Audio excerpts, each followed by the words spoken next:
وسلم کا کوئی مطالعہ بھی نہیں تھا، کیونکہ آپ لکھنا پڑھنا نہیں جانتے تھے، امی تھے۔ امی کہتے ہیں جو لکھنا اور پڑھنا نہ جانتا ہو۔ امی کے معنی جسے نہ لکھنا ہے نہ پڑھنا ہے، یہی تو ترجمہ کیا ہے مفسرین نے، مترجمین نے۔ امی کے معنی جسے نہ لکھنا ہے نہ پڑھنا ہے، نعوذ باللہ من ذالک۔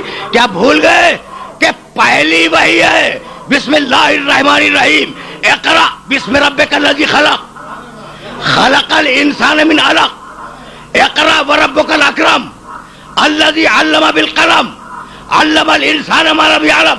حبیب پڑھ، اپنے رب کے نام سے پڑھ جس نے خلق کیا، انسان کو جمے ہوئے خون سے خلق کیا۔ اقرا، حبیب پڑھ، وربک الاکرم، تمہارا رب بہت کریم ہے حبیب، پڑھو۔ الذی علم بالقلم، جس نے قلم سے لکھنا سکھلایا۔ علم الانسان ما لم یعلم، اور انسان کو سب کچھ سکھلا دیا جو انسان نہیں جانتا تھا۔ تو پہلی وحی میں پڑھنے کا بھی تذکرہ ہے، لکھنے کا بھی تذکرہ ہے، اور مسلمان کا خیال یہ کہ نہ پڑھنا آتا تھا نہ لکھنا آتا تھا۔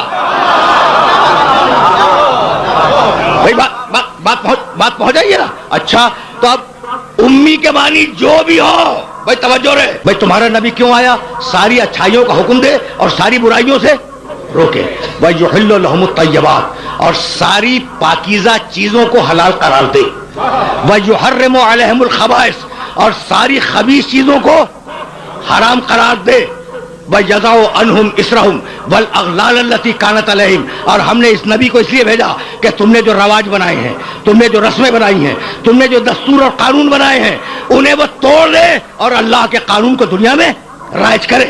تو ساری اچھائیاں جانتا ہے جبھی تو حلال کرے گا، ساری برائیاں جانتا ہے جبھی تو حرام کرے گا، سارے طیبات جانتا ہے جن کی حلت کا حکم دے گا، ساری خبیث چیزیں جانتا ہے جن کو حرام کرے گا، سارے قانون جانتا ہے جنہیں توڑے گا، اللہ کے قانون کو جانتا ہے جسے نافذ کرے گا۔ تو اتنی ساری باتیں جانتا ہے، اور پھر کہہ رہے ہو کہ نہ پڑھنا آتا تھا نہ لکھنا آتا تھا۔